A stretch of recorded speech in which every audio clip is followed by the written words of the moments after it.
बिस्मिल्लाहिर्रहमानिर्रहीम, अस्सलाम वालेकुम। आप देख रहे हैं सीधी बात बीनर सलीम के साथ। शहबाज सरकार का ये आखिरी अशरा चल रहा है और इस आखिरी अशरे में उनको 3 ऐसे महाज हैं जिनके ऊपर लड़ाई लड़नी है। सबसे पहले तो ये कि जैसे कहते हैं ना, वक्त कम है मुकाबला सख्त है, वो वाली सूरत हाल है इस शहबाज सरकार की। क्योंकि इन 10 दिनों में जहाँ पर उन्होंने और बहुत सी चीज़ें करनी है, वहाँ पर यूँ लग रहा है कि कानून साजी का इतवार बाजार लगा हुआ है। हर रोज़ हम सुबह उठते हैं और हमें पता चलता है कि आज सेनेट के अंदर फलाना कानून मंजूर हो रहा है, आज सेनेट के अंदर जो है फलाना कानून जो है वो पेश कर दिया गया है। दूसरा जो महाज है जिसके ऊपर इस हुकूमत को लड़ना है और ठीक ठाक डट कर लड़ना है, वो है जी निगरां हुकूमत का। क्योंकि जैसे मैंने आपको बताया, आखिरी 10 दिन और अभी तक निगरां हुकूमत के हवाले से ठोस नाम सामने नहीं आए हैं। इशारों के नारों में बातें हो रही हैं। ये बता दिया गया है कि वो कौन कौन से लोग हैं जो कि नहीं होंगे निगरां हुकूमत के लिए फीजिबल, और उसके अलावा जो है ब्रेन स्टॉर्मिंग के लिए ऑप्शंस खुले छोड़ दिए गए। तीसरी चीज़ जो कि सबसे ज़्यादा खतरनाक मरहला है इस हुकूमत के लिए, वो ये है कि भाई इस हुकूमत को जब अवाम की अदालत में जाना है अपने लिए वोट मांगने के लिए, वो सबसे ज़्यादा खतरनाक और डेडली मरहला होने वाला है। उसकी एक छोटी सी एग्जांपल मैं आपको बताती हूँ कि आज 31 जुलाई है जब मैं आपसे रूबरू हो रही हूँ, और लगभग सभी लोगों के बिल आ चुके होंगे। जिनके नहीं आए हैं उनके कल परसों तक आ जाएंगे। और ये मैं बिजली के बिल्स की बात कर रही हूँ। और अभी तक जिन जिन लोगों के घरों में बिजली का बिल आया है, चाहे वो 1 मरले का घर हो या 2 मरले का घर हो, किसी का भी बिल 20 से 30 हज़ार रुपये से कम नहीं आया। और ऐसे में आवाम की चीखें निकल आई हैं। बिजली के बिलों ने ऐसी कमर तोड़ दी है कि नून लीग के लिए एक बहुत बड़ा महाज है कि आखिर वो अपनी कैंपेन लेकर के किस गली में जाएंगे और किसका दरवाज़ा खटखटाएंगे। क्योंकि कैंपेनिंग तो दूर, ये नैरेटिव बनाने में भी नाकाम नजर आ रही है हुकूमत। क्योंकि नैरेटिव बनता है लीडरशिप के टेलीविजन पर आने से, लीडरशिप के सोशल मीडिया के इस्तेमाल से। और अगर मैं टेलीविजन की बात करूं तो टीवी शोज के अंदर भी हुकूमत की रिप्रेजेंटेशन खास तौर पर नून लीग की बहुत कम है। अगर मैं सोशल मीडिया की बात करूं तो वहां पर ना होने के बराबर है। नवाज शरीफ साहब का नाम हो या नवाज शरीफ साहब की तकरीर हो, उसके ऊपर किसी किस्म का कोई बैन या किसी को कोई मजायका नहीं है। लेकिन इसके बावजूद नवाज शरीफ साहब मीडिया पर नहीं आ रहे हैं, कोई प्रेस कॉन्फ्रेंस भी नहीं कर रहे हैं, कोई खिताब भी नहीं कर रहे हैं। मरियम नवाज साहिबा की बात करूं, उनको पाकिस्तान आए हुए लगभग 1 हफ्ता हो चुका है, लेकिन उनकी एक पुरअसरार खामोशी है। वो खामोशी किस वजह से है इसका भी कुछ नहीं पता। पहले यही तस्वुर किया जा रहा था कि शायद ये मुहर्रम के हवाले से खामोशी है, लेकिन अब मुहर्रम का जो पहला अशरा था वो भी गुजर चुका है, यौम आशूरा भी गुजर चुका है, लेकिन अभी तक मरियम नवाज की तरफ से कोई ठोस किस्म की प्रेस कॉन्फ्रेंस या पॉलिटिकल एक्टिविटी का आगाज़ नहीं हुआ है। पाकिस्तान पीपल्स पार्टी की अगर मैं बात करूं तो वो आसिफ अली जरदारी साहब, जो कि चंद दिनों पहले तक पंजाब में डेरे जमाए हुए थे, वो भी कहीं नज़र नहीं आ रहे हैं। बिलावल भुट्टो की अगर मैं बात करूं तो वो पाकिस्तान में नज़र नहीं आ रहे हैं। पाकिस्तान के अलावा वो हर दुनिया के किसी ना किसी मुल्क में आपको बात करते हुए, सिफारती ताल्लुकात अपने बहाल करते हुए जो है वो नज़र आएंगे। तो ऐसी सूरत हाल में सबसे बड़ा चैलेंज जो इस हुकूमत के लिए है वो अवाम के सामने जाकर के सुरखरू होना है। वो ये कैसे करेंगी, यही हम आज की शो में जानने की कोशिश करेंगे। 2 पैनलिस्ट, दोनों का ताल्लुक हुकूमत से। बिलाल अजहर कयानी साहब है, यंग डायनामिक कोऑर्डिनेटर है वज़ीर आज़म के, और मईशत के ऊपर इनकी बहुत ज़्यादा ग्रिप है। अस्सलाम वालेकुम, खुश आमदीद। मुझे ज्वाइन कर रहे हैं जी वेरी ऑनरेबल जो दूसरे कैंडिडेट हैं, वो है जी सेनेटर बहरमन तंगी साहब, रानुमा है पाकिस्तान पीपल्स पार्टी के। दोनों मेहमानों को मैं खुश आमदीद कहूँगी, बहुत बहुत शुक्रिया ज्वाइन करने के लिए। बिलाल साहब, मैं आपसे शो का आगाज़ कर लूँगी, कंसिडरिंग दैट कि you have a very important portfolio, considering that कि आप शहबाज शरीफ साहब के बहुत करीब भी हैं। सबसे पहले तो उन्होंने कल एक साफ़ी साहब को इंटरव्यू दिया है जियो टेलीविज़न पर, और उस इंटरव्यू के कुछ ऐसी बातें हैं जिन्होंने काफ़ी ज़्यादा सनसनी फैला दी है। तो वहाँ से शुरू कर लेते हैं, क्योंकि इससे पहले हमें पता था कि जी इसहाक डार साहब का नाम आ रहा है। वो जिसने भी नाम दिया उसके ऊपर काफ़ी ज़्यादा बहस हुई, और जो आपकी इत्तेहादी थे उन्होंने उनके नाम को रिजेक्ट कर दिया। शहरी रहमान साहिबा ने तो इसको फेक न्यूज़ तक भी बोला था। हैवन सेड दैट, ये पता चला कि जी उनका नाम मुस्तरद हो गया है। और फिर उसके बाद शहबाज शरीफ साहब कल खुद सामने आए, उनसे सवाल पूछा गया। सवाल के जवाब में शहबाज शरीफ साहब ने यह फरमाया कि गैर जानिबदार शख्स ही होगा। फिर उसके बाद ख्वाजा आसिफ साहब फरमा रहे हैं कि वो सियासतदान भी नहीं होगा, वो ब्यूरोक्रेट भी नहीं होगा, वो एक रिस्पेक्टेबल सिटीज़न होगा पाकिस्तान का। जिसका मतलब ये है कि तासुर ये जा रहा है कि नून लीग की ग्रुपिंग बहुत ज़्यादा स्ट्रॉन्ग हो गई है। शहबाज सरकार हुकूमत में है तो वो नवाज शरीफ कैंप का निगरां वजीर आजम भी नहीं लगने देंगी। तो इस ग्रुपिंग के ऊपर मैं आपका फर्स्ट बिट चाहती हूँ।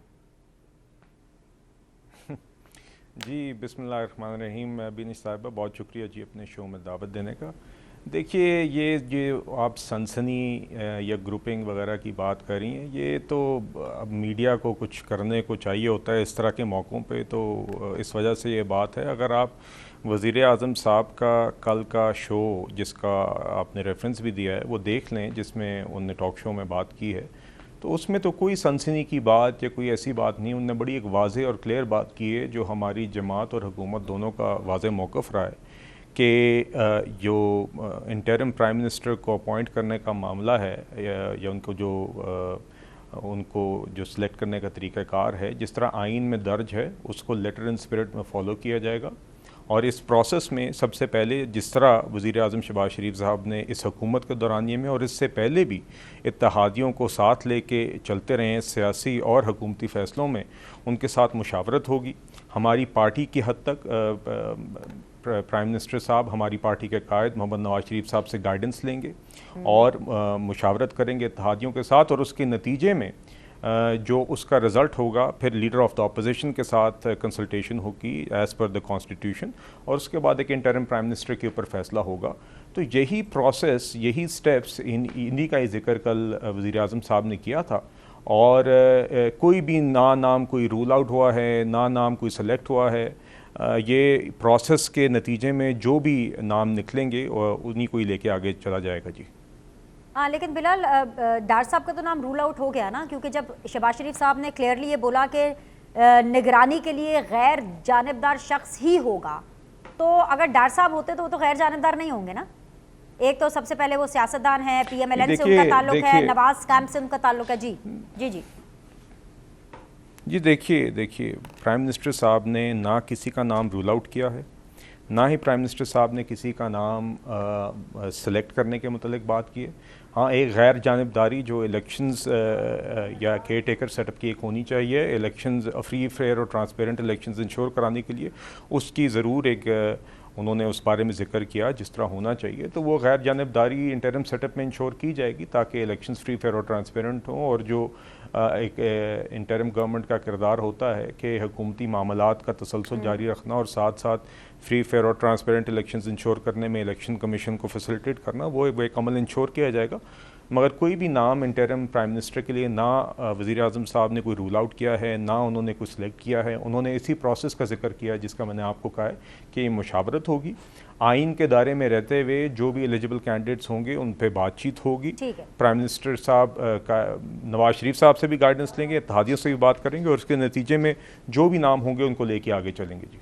All right, let's move a step forward. और मूविंग फॉरवर्ड, मुझे ख्वाजा आसिफ साहब की आपको वो बात सुनवानी है, दोनों पैनलिस्ट को। एंड तंगी साहब, आई होप सो कि आपको आवाज़ आ रही है, ज़रा सुनिए कि ख्वाजा आसिफ साहब क्या फरमा रहे हैं निगरान सेटअप के हवाले से, जो कैंडिडेट्स हैं जिनके ऊपर बातचीत हो रही है।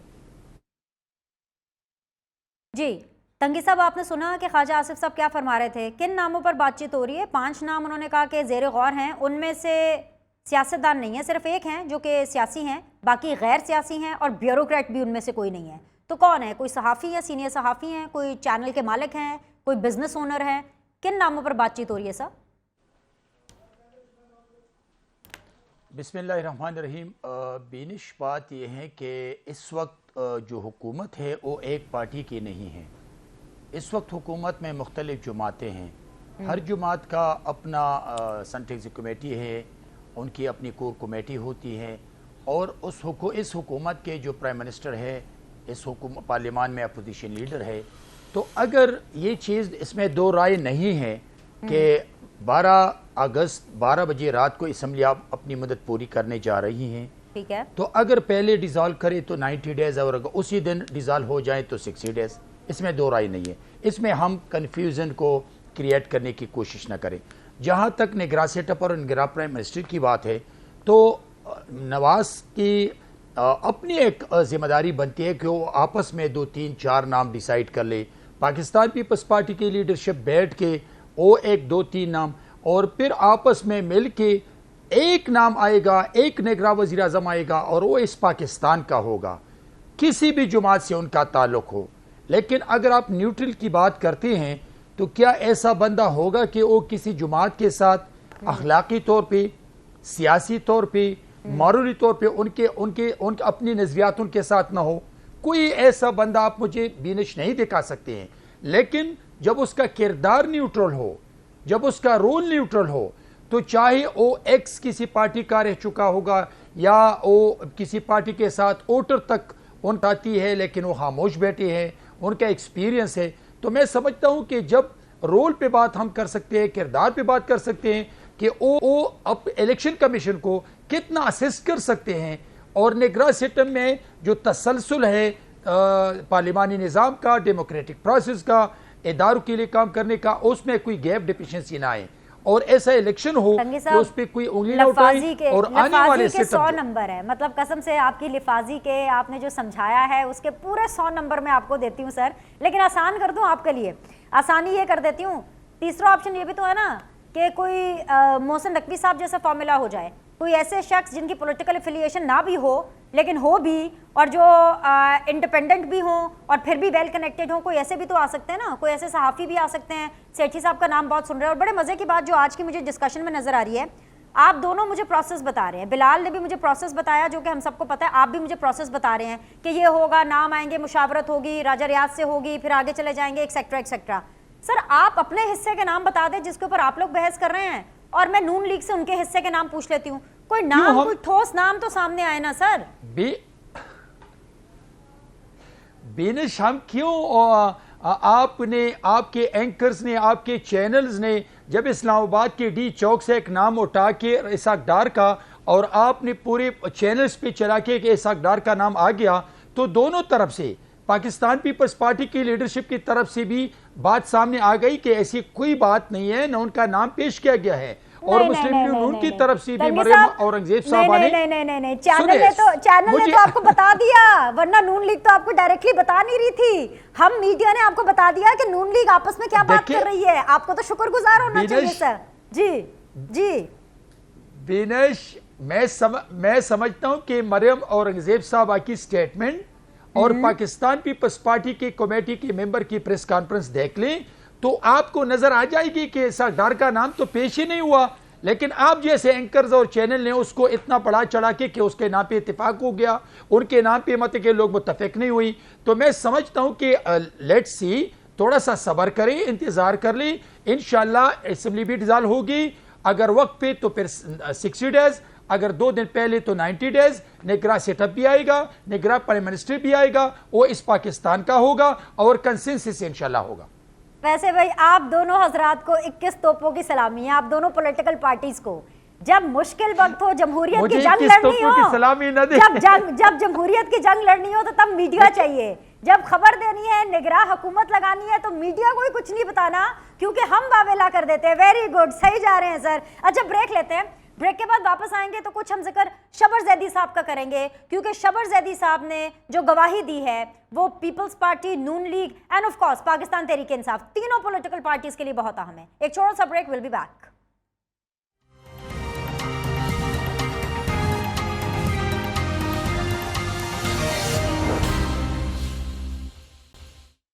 बिस्मिल्लाहिर्रहमानिर्रहीम, अस्सलाम वालेकुम। आप देख रहे हैं सीधी बात बीनर सलीम के साथ और सीधी बात जोन में मुझे इस वक्त ज्वाइन किया हुआ है जी वेरी ऑनरेबल बिलाल कियानी साहब ने, कोऑर्डिनेटर है वज़ीर आज़म के। इसके अलावा मुझे ज्वाइन किया हुआ है जी वेरी ऑनरेबल सेनेटर बहरम तंगी साहब ने, पाकिस्तान पीपल्स पार्टी को रिप्रेजेंट कर रहे हैं। दोनों मेहमानों को खुश आमदीद, बहुत बहुत शुक्रिया ज्वाइन करने के लिए।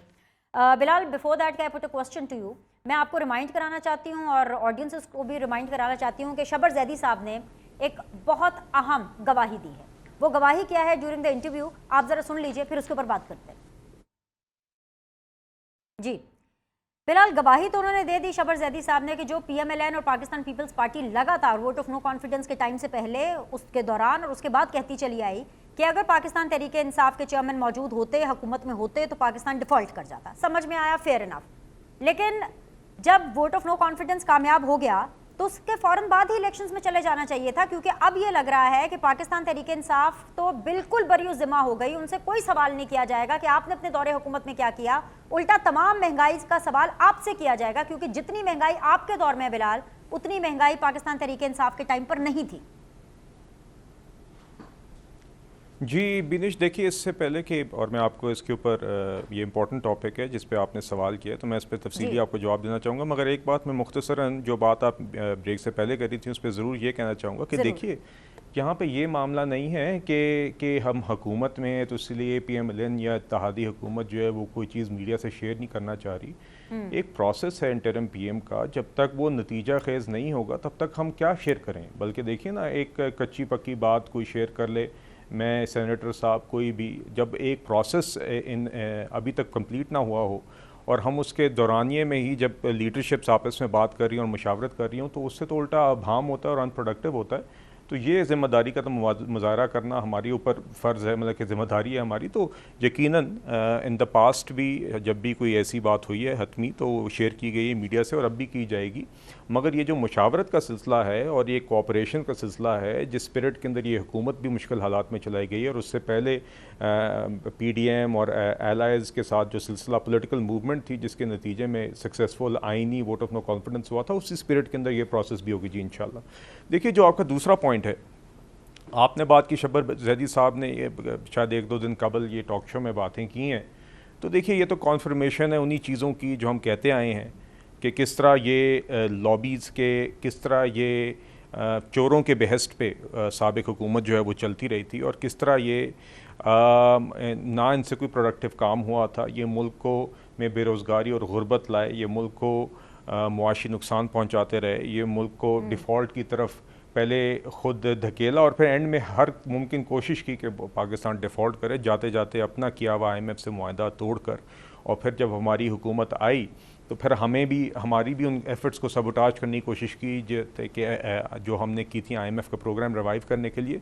तो देखिए, जो बात आपने की है कि जी हमें तो आते ही इलेक्शंस में चला जाना चाहिए था, वो तो हमारे लिए उस टाइम पे सबसे आसान काम था। मगर अभी पिछले 15 माह ने ये प्रूव किया है, 14 माह ने ये प्रूव किया है कि जो हमने फ़ैसला किया था वो रियासत के लिए बेहतर फ़ैसला था और सही फ़ैसला था। और उसकी वजह ये है कि अगर हम उस टाइम पे इलेक्शन पे चले जाते तो वो डिफ़ॉल्ट का जो ख़तरा था वो ना टलता।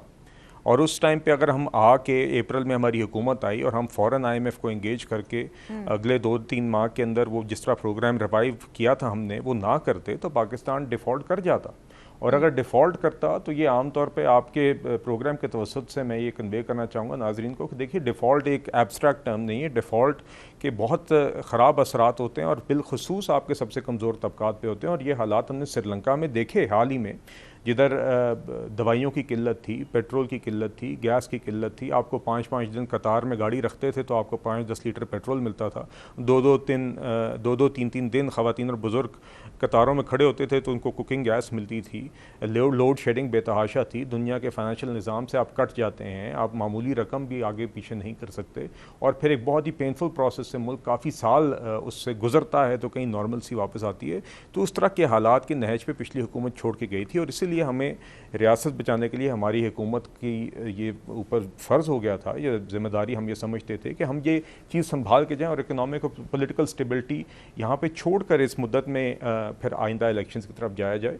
तो यही काम हमने किया है। और देखिए, महंगाई यकीनन है महंगाई, हम तो इस बात से कौन डिसएग्री करता है, मगर यकीन माने, और ये इसका भी इंशाल्लाह इस इकोनॉमिक स्टेबलाइजेशन के सफ़र के बाद आप आइंदा देखेंगे कि अब ग्रोथ की तरफ, महंगाई की कमी की तरफ हुकूमत जाएगी। और अब हम इलेक्शन साइकिल में जा रहे हैं। हम पुरुमीद हैं कि आवाम जानती है कि किसने इस मुल्क में इंतशार फैलाया और आग लगाने की कोशिश की, और कौन वो लोग हैं, मौजूदा हुकूमत है जिसने इस मुल्क को संवारा, जिसने इस मुल्क के अंदर इकोनॉमिक और पॉलिटिकल स्टेबिलिटी मुहैया की और माजी में भी तरक्की इस मुल्क को दी। तो देखिए, ये मगर आप यकीन जानें कि अगर खुदा न खास्ता हम लोग डिफ़ॉल्ट कर जाता तो कीमतें सिर्फ इससे ज़्यादा ना होती बल्कि कई गुना ज़्यादा होती और कीमतें पीछे रह जाती, किल्लत बुनियादी अशिया की आपके सामने इशू बन जाता। आगे आप देखेंगे इंशाल्लाह कि अब हमने IMF के साथ जो मुआहदा किया, आपने $4.2 अरब सऊदी अरेबिया की तरफ से, UAE की तरफ से, IMF की तरफ से देखें, अभी चाइना के वाइस प्रीमियर यहाँ पे आए हैं। 10 दिन है ना, 10 साल अभी तो ये भी नहीं पता इलेक्शंस कब हो रहे हैं, 60 डेज़ में हो रहे हैं कि 90 डेज़ में हो रहे हैं। And you people have just last 10 days और उसके बाद क्या इश्योरिटी है कि आप ही हुकूमत में आएंगे। तो बेसिकली तो ये जो बर्न्ट है महंगाई का, ये आप ही के कंधे पर आएगा। नहीं, आर यू श्योर कि you people are going to take the next government as well? देखिए जी देखिए, दो बातें। एक तो अगर हमें, जैसे कि मैंने आपसे पहले कहा, हमें तो अगर पॉलिटिकल सेल्फिशनेस का मुजाहरा करना होता तो हम तो उस टाइम पे इलेक्शन में चले जाते पिछले साल और मुल्क फिर डिफ़ॉल्ट की तरफ चलता रहता, मगर वो गैर जिम्मेदाराना फैसला होता था, वो हमें पॉलिटिकली सूट करता था उस टाइम पे कि हम तो इलेक्शन में चले जाते। मगर देखिए हमने दिखाया है कि we are willing to even pay a political cost for the right decision. अगर कोई एक फ़ैसला है जो आवाम के हक़ में है, जो पाकिस्तान की रियासत के लिए ज़रूरी है, वो हम करने के लिए तैयार हैं। देखिए महंगाई की वजूहात आवाम जानती है, आवाम जानती है कि अगर आज महंगाई है तो उसकी बुनियादी वजह साबिक हुकूमत की तबाही है, और आवाम ये भी जानती है कि अगर मौजूदा हुकूमत ने ना इंटरवीन किया होता तो महंगाई की शरह और महंगाई बहुत ज़्यादा और होती। और आवाम ये भी समझती है कि अब जिस पाथ पे हमारी मईशत को डाल दिया गया है तो आगे इसी के ही नतीजे में महंगाई में कमी भी इंशाल्लाह आएगी, आगे रोज़गार भी आएगी और हम सस्टेनेबल ग्रोथ की तरफ जाएंगे। और ये जो वज़ीर आज़म साहब बार बार बात करते हैं कि हमें फ़ॉरेन डायरेक्ट इन्वेस्टमेंट, एक्सपोर्ट्स बढ़ाने की तरफ वो इस्लाहात और वो स्टेप्स उठाने हैं जिसका अमल शुरू हो गया, जिसके नतीजे में हमें आइंदा बार बार इस साइकिल से हमारी मईशत को ना गुजरना पड़े। अल्लाह करे बिलाल ऐसा ही हो, लेकिन और हम पुरुम्मीद हैं कि इंशाल्लाह इलेक्शन साइकिल में भी ये रिफ्लेक्ट होगी बात। ऑल राइट, अल्लाह करे इंशाल्लाह ताला। लेकिन मुझे लगता है कि इसका फल शायद आप लोग ना खा सकें, आपको इसके कांटे ही चुनने पड़ेंगे। तंगी साहब चले वो तो जी आवाम फैसला करेगी, हम पुरुम्मीद हैं इंशाल्लाह। ऑल राइट, नहीं बिल्कुल उम्मीद रखनी चाहिए। I wish you all the very best, मेरे साथ बने रहिए। तंगी साहब, ये जिस तरह बिलाल कह रहे हैं कि लोगों को पता है कि महंगाई क्यों हुई, लोगों को पता है कि किसने IMF का जो पिछला मुआहदा था उसको डीरेल किया, साबुताज किया, एक्सेट्रा एक्सेट्रा एक्सेट्रा। सर आप भी इनके इक्वली इत्तेहादी हैं और मैं समझती हूँ कि ये सवाल आप पर भी उतना ही लागू होता है, ये कंसर्न पीपल्स पार्टी पर भी उतना ही लागू होता है कि पहला मरहला इलेक्शंस में भी जाने से पहले ये है कि जो निगरां हुकूमत है उसके अंदर मेरा बंदा थेरी, कि आपका बंदा हो या पीपल्स पार्टी का या नून लीग का बंदा हो, अगर आप निगरां हुकूमत में भी अपना बंदा नहीं ला पाए तो मेरे ख्याल से कि अक्लमंद के लिए इशारा ही काफ़ी है। आपके हाथ से चीज़ें निकल चुकी होंगी। एम आई राइट सर? इसके लिए आपने कोई बंदोबस्त किया है? देखिए बेनिश, पाकिस्तान पीपल्स पार्टी निगरां सेटअप में अपने बंदे के लाने पे इलेक्शन में नहीं जा रहे हैं, बल्कि पाकिस्तान पीपल्स पार्टी कल भी इलेक्शन के लिए तैयार थी, आज भी हैं और कल भी रहेंगे। और पीपल्स पार्टी और साथ इत्तेहादी जमातें जितनी भी हैं वो कंसेंसस और इत्तेफाक से निगरां सेटअप और निगरां प्राइम मिनिस्टर की लिए कोशिश करते हैं। और जब निगरां सेटअप आ जाए, निगरां प्राइम मिनिस्टर आ जाएं, तो फिर हर जमातों का, तमाम जमातों का अपना मैनिफेस्टो मंशूर होता है और उसके लीडर या चेयरमैन अवाम में जाते हैं और अवाम के सामने अपना मंशूर मैनिफेस्टो रखते हैं और अवाम उस मंशूर और मैनिफेस्टो पे वोट देते हैं।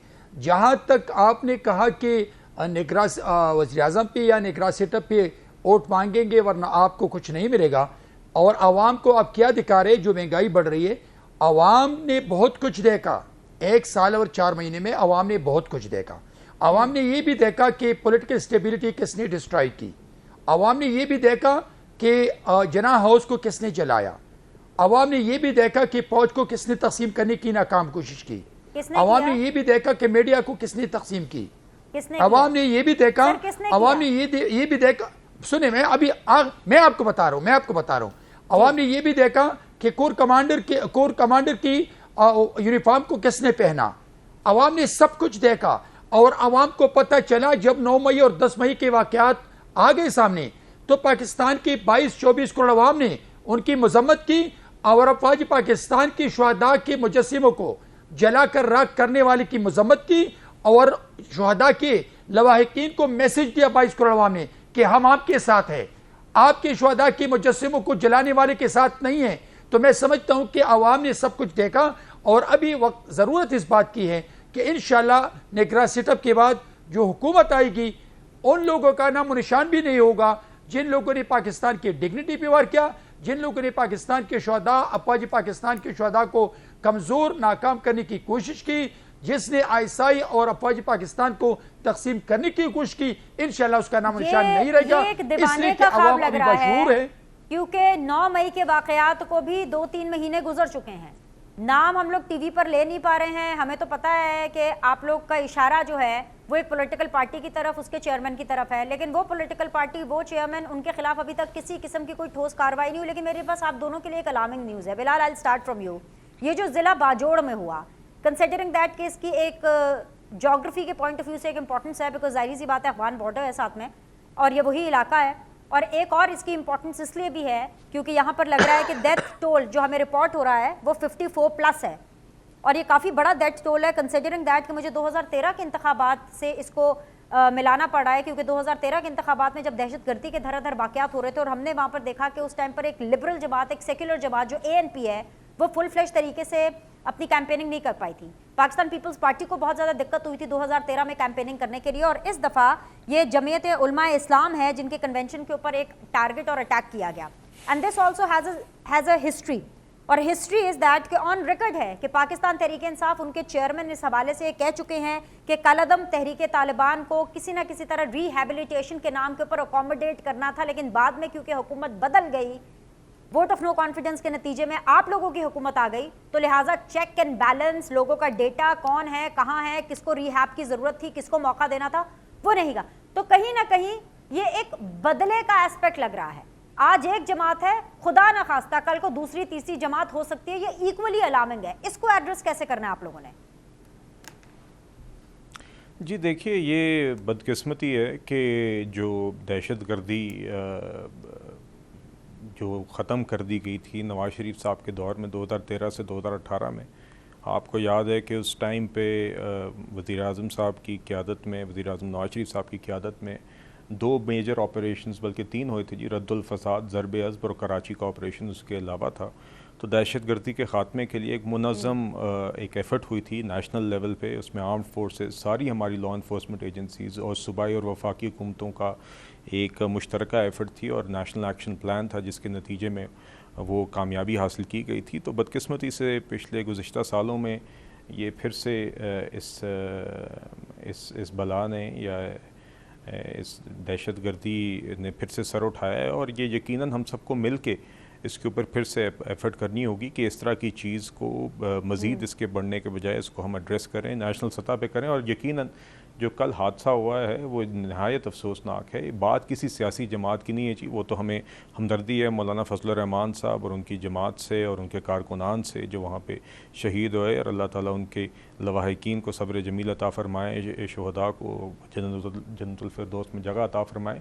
मगर यकीनन बात तो ये है कि वो पाकिस्तानी शहरी थे, और हमारी सरज़मीन पर जहाँ पर भी इस तरह का वाक़या हो जिसमें मासूम जानों का नुकसान हो, मासूम जानों अपने हाथ से मतलब कि आपके जो शहीद हो जाएं लोग, तो यकीनन ये हमारे लिए किसी भी मुल्क के कोने के अंदर एक अफसोसनाक वाक़या होता है। और इसमें हमें उसी तरह एक आयरन फिस्ट के साथ और एक स्ट्रॉन्ग रिजॉल्व के साथ हमें इंश्योर करना है कि ये एक तो चेक करें, पता करें। मैंने गालबन पढ़ा था जी, I want to be very careful कि शायद एक दहशतगर्द तंजीम ने इसकी ज़िम्मेदारी भी शायद उठाई है जी, मगर वी हैव टू इंश्योर कि हमें पता हो कि एग्जैक्टली किस तरह हुआ, किस तरह इसको आगे अवॉइड करना चाहिए। और जिसमें आपने देखा प्राइम मिनिस्टर साहब ने उसके हवाले से एक स्टेटमेंट भी कल जारी की है कि उन्होंने रिपोर्ट भी तलब कर ली, और साथ ही साथ जो ज़ख्मी हैं उनके लिए हर मुमकिन ट्रीटमेंट अर्जेंट बेसिस पे प्रोवाइड करने की भी उन्हें डायरेक्शंस दी हैं। तो आप इसमें यकीन रखें कि प्राइम मिनिस्टर साहब और हमारी हुकूमत और पूरी रियासत जो है वो इस मामले को बड़ा सीरियसली लेती है और इंश्योर करेगी कि एक तो ये कि आइडेंटिफाई किया जाए कि ये एक मामला किस तरह हुआ और आगे इसको किस तरीके से कैफ़रे किरदार तक उनके मुजरमान को पहुंचाना है, और आइंदा किस तरह इंश्योर करना है, सेफगार्ड करना है कि इस तरह के हादसात ना हो। मगर जिस तरह के मैंने आपसे पहले कहा, ये एक नेशनल प्रायोरिटी है, हम नहीं अफोर्ड कर सकते बतौर मुल्क और अपने शहरियों के लिए कि हम दहशतगर्दी को इस तरह फिर से मुल्क में उठने दें, और इसके लिए हमें जो मुमकिन एफर्ट करने की ज़रूरत है वो हमें करनी चाहिए जी। तंगी साहब, तहरीक इंसाफ कलअदम तहरीक तालिबान को वापस पाकिस्तान लेकर के आई, तो खमियाजा जो है वो खान मुखालिफिन भुगतेंगे क्या? देखिए बेनिश, उसी वक्त भी पार्लियामान में और सेनेट में भी और आप जैसी ही साथियों ने जो मुहिब वतन पाकिस्तानी थे, और हमने ये कहा कि without the consensus of the parliament, without the जो अपोजिशन जमातें थी, कि आपने उनकी मशावरत के बगैर, पार्लियामान की कंसेंसस के बगैर उसने एक फैसला किया। और आज कल जो बाजौड़ में जो कुछ हुआ, ये उनका एक तसलसल है। जिन लोगों पे चार्जेस थे, जिन लोगों ने, तो वो फिर मतलब कि उसको बगैर किसी उसको रिलीज करवा दिया, उनको वापस भिजवा दिया, उनको अलाउ किया। तो मैं समझता हूँ कि जब एक मुल्क में एक अपने आप को लीडर समझते हैं, एक सियासी जुमात कहते हैं कि मैं सियासी जुमात का लीडर हूं और वो अपने फायदे के लिए अपने इलेक्शन जीतने के लिए ऐसे फैसले करते हैं तो मुल्क मुश्किलात से दो चार होता है। कल जो वाकया हुआ, यकीन कीजिए पूरे पाकिस्तान के लोग खून के आंसू रो रहे हैं, लेकिन मैं समझता हूं कि अभी पाकिस्तान की लीडरशिप को एक पिच पे आना चाहिए और एक पिच पे आने के बाद ये मुमकिन है कि पाकिस्तान से दहशतगर्दी खत्म हो सकती है।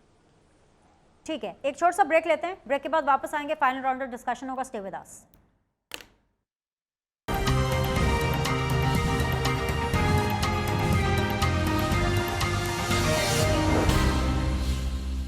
आप लोग को खुशामदीद कहते हैं। फाइनल राउंड ऑफ डिस्कशन है। बिलाल अजहर कियानी साहब मेरे साथ मौजूद हैं, सेनेटर बहरमन तंगी साहब मेरे साथ मौजूद है। बिलाल, फाइनल क्वेश्चंस जो मैं आपसे पूछना चाहती हूँ, दो चीज़ें।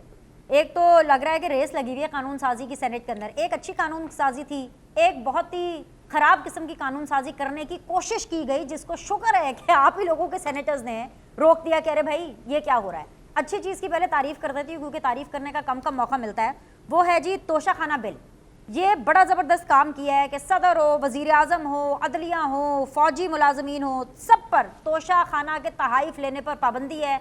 इसके लिए तो वाकई ज़बरदस्त तालियों और 21 तोपों की सलामी बनती है। लेकिन जो बुरी चीज़, जो एक बारीक वारदात डालने की कोशिश की गई इतवार को, उस दिन जिस दिन आपको पता है कि वीकेंड के ऊपर आशूरा चल रहा था, उसकी सब छुट्टियों में थे, बड़े चुपके से एक वायलेंट एक्सट्रीमिज्म बिल लाया गया। मतलब जाहिर सी बात है, वायलेंट एक्सट्रीमिज्म बिल क्या है? ये वही है ना कि हर वो शख्स जो कि वायलेंस पे उकसा रहा है, उसको डिफेंड कर रहा है, उसके ऊपर उसने ज़रा सी चू चरा, उसके हक में ज़रा सी भी बात कर दी तो उसके नरगे में आ जाएंगे। अपेरेंटली लग रहा था कि this is for Pakistan Tehreek Insaf, but अगर आज पाकिस्तान तहरीक इंसाफ है, कल को PMLN भी हो सकती है, परसों पीपल्स पार्टी भी हो सकती है, तरसों जमीयत उलमा इस्लाम भी हो सकती है, like you know it is will be any party. तो ये तो बड़ा शुक्र है कि इसके ऊपर बहुत से आपके अपने सेनेटर्स ने इसके ऊपर मुखालिफ आवाज़ उठाई, वरना आप तो ये काम भी कर गुजरते। इतनी जल्दी क्या है कानून साजी करने की? आप लोग तो जा रहे हैं, 10 दिन के मेहमान हैं। बीना साहबा, देखिए जो जिस बिल का आप जिक्र कर रही हैं जी, ये मैंने भी कल ख़बरों में या मीडिया में ही हमने देखा कि इस तरह ये बात आई है। तो देखिए मैं फ्रैंकली जी उस बिल के जो पॉइंट्स हैं या उसके जो सेलियंट फीचर्स हैं, मैं उससे I am not very familiar with them. मगर देखिए बात यह है कि this is also indicative of a healthy parliamentary culture, जहाँ पे कोई बिल आया है उसके ऊपर एतराज़ात अगर कोई उठाए गए हैं, सेनेटर्स हो सकता है जो they might be familiar with the discussion, तो ये कोई ज़्यादा अजीब बात नहीं है कि कोई बिल हो, उसके ऊपर डिबेट हो या लोग कोई उसके हक़ में कोई उसके ख़िलाफ़ बात करें और वो मामला फिर रिकन्सिडर हो। तो देखिए ये तो हम सब चाहते हैं कि इंश्योर करें कि ऐसे ही यहाँ पे बिल पेश हों और ऐसे ही बिल्स पास हों जो फंडामेंटल राइट्स भी इंश्योर करें, हमारी नेशनल सिक्योरिटी भी at the same time ensure करें, जो एक हेल्थी रियासत की ज़रूरियात होती हैं उन सबको एड्रेस करें। तो आई एम श्योर ये जो मामला है अब विड्रॉ हो गया था, शायद जो रेलिवेंट मिनिस्ट्री हैं वो इस मामले को देखेंगी, उस बिल के ऊपर बेहतर तरीके से बता सकेंगी कि क्या उसके पॉइंट्स थे। और देखिए दीगर बिल आते हैं जी, दीगर बिल डिबेट होते हैं, कुछ पास होते हैं, कुछ नहीं होते, कुछ कमिटीज़ की तरफ रेफ़र हो जाते हैं। तो इस बात से तो कोई भी डिसएग्री नहीं करेगा कि हम में से कोई भी ऐसे बिल नहीं चाहता जिसमें किसी की फंडामेंटल राइट्स इन्फ्रिंज हो रही हों विदाउट एनी जो आइन से मुतनाज़े हों। तो आई एम श्योर उसमें जो भी शिकें होंगी उसको देख के फिर से पेश शायद हो जाए। एंड इसी स्पिरिट के अंदर ही हुकूमत की तरफ से इस पूरा साल में लेजिस्लेशन रही है कि हम जहाँ जहाँ पे इम्प्रूवमेंट्स ला सकते हैं लाएं और पार्लियामेंट को, सेनेट को, नेशनल असम्बली को शामिल करके लाएं। एंड आप देखेंगे कि हुकूमत की बाकी मुद्दत में भी, इस नेशनल असम्बली की भी बाकी मुद्दत में इसी तरीके से काम चलता रहेगा जी। ठीक है, फाइनल क्वेश्चन तंगी साहब आपसे भी यही है। छुट्टी के रोज़ हुकूमत ने जो है वो जमहूरियत पर शब खुर मारने की कोशिश की है, वो तो सेनेटर्स ने पोल खोल दिया, लेकिन पाकिस्तान पीपल्स पार्टी के शहादत अवान साहब हैं, आप ही के फेलो कॉलीग सेनेटर हैं जिन्होंने ये प्रेजेंट किया था। मतलब कमाल ही कर दी, एक तरफ आप जमहूरियत की बात करते हैं, दूसरी तरफ चुपके से आप ये वारदात डालने की कोशिश कर रहे हैं सर। सबसे पहले बीनिश मैं आपको तोशाखाना बिल के बारे में बता दूं कि तोशाखाना बिल का जो स्टार्ट लिया था वो सेनेटर बहरमन तंगी ने 2022 में लिया था, और ये सेनेटर बहरमन तंगी ने तोशाखाना बिल 2022 में मैंने जमा किया था। इस पर मैंने बहुत मेहनत की थी और फिर 2023 में हुकूमत ने भी बिल जमा किया, तो जाहिर बात है कि वो समझते थे कि हमने नेशनल असम्बली से पास करवा के आपके बिल को हम इसमें करवा देंगे। और राना मकबूल साहब स्टैंडिंग कमेटी के चेयरमैन थे, तो उसने भी मुझे सपोर्ट किया, मेरे कोलीग्स ने भी मुझे सपोर्ट किया। और ये तो शाहाना बिल जो तोहफा है, ये प्रैक्टिकली सेनेटर बैरमन तंगी पाकिस्तान पीपल्स पार्टी की एक तोहफा है जो इस मुल्क को दिया। जहां तक आपने दूसरे बिल की बात की, मैं समझता हूँ, थैंक यू सो मच। जहां तक आपने कहा था कि कल मुस्लिम लीग नून के गले में भी ये फंदा आ सकता है पीपल्स पार्टी की, मैं समझता हूं कि कभी पाकिस्तान की तारीख में 75 सालों में ऐसा तो नहीं हुआ। तो अगर इलेक्शन एक्ट में मुख्तलिफ चीजें मौजूद थी, लेकिन 9 मई के बाद, 9 मई के वाकयात के बाद जो कुछ हुआ, क्या आज अगर मेरे शुहदा के, मेरे अफवाज पाकिस्तान के बारे में नारा लगाते हैं कि ये जो दहशतगर्दी है इसके पीछे वर्दी है, तो पुलू का हार पहनाए उनको? जब अफवाज पाकिस्तान के शुहदा को गालियां मिली तो उनको हम पुलू के हार पहनाए? जो अफवाज पाकिस्तान को देखे, मैं अफवाज पाकिस्तान की बात करता हूं, मैं एक इंडिविजुअल पर्सनैलिटी की डिक्टेटरशिप की बात नहीं करता हूं। अफवाज पाकिस्तान वो इदारा है जो हमारे मुल्क की मुस्तकबिल की, हमारे मुल्क की सालमियत और बका के लिए अपनी जानों की कुर्बानी दे रहे हैं। तो वी शुड सपोर्ट द पाक आर्मी। लेकिन अगर हम पूरी दुनिया में अफवाज पाकिस्तान को कमजोर करने की कोशिश करते हैं, आईएसआई जो पूरी दुनिया में अपने मुल्क के दिफा के लिए काम करते हैं, अगर हम उसको तकसीम करते हैं, तो ये मुझे बताएं कि फिर हम क्या करें? क्या हम इसमें भी सियासत करें? मैं समझता हूं कि जो लोग इदारों को तकसीम करने के लिए पाकिस्तान के सालिमियत और बका के खिलाफ काम करें, तो अगर ये ऐसी कोई कानून साजी आ जाए और उसमें तमाम जमातों के लिए काम कर रहा है, उसको निशाने इबरत होना चाहिए, उनको सजाएं मिलनी चाहिए। लेकिन मसला ये है कि सजाएं मिल नहीं रही हैं, निशाने इबरत बन नहीं रहे हैं, सिर्फ कानून साजी ऑन पेपर हो रही है। अभी के लिए इतना ही। मैं बहुत बहुत शुक्रिया, प्रोग्राम का वक्त खत्म हो चुका है। आप लोगों के फीडबैक का इंतजार रहेगा। And I will see you all tomorrow. Allah Hafiz.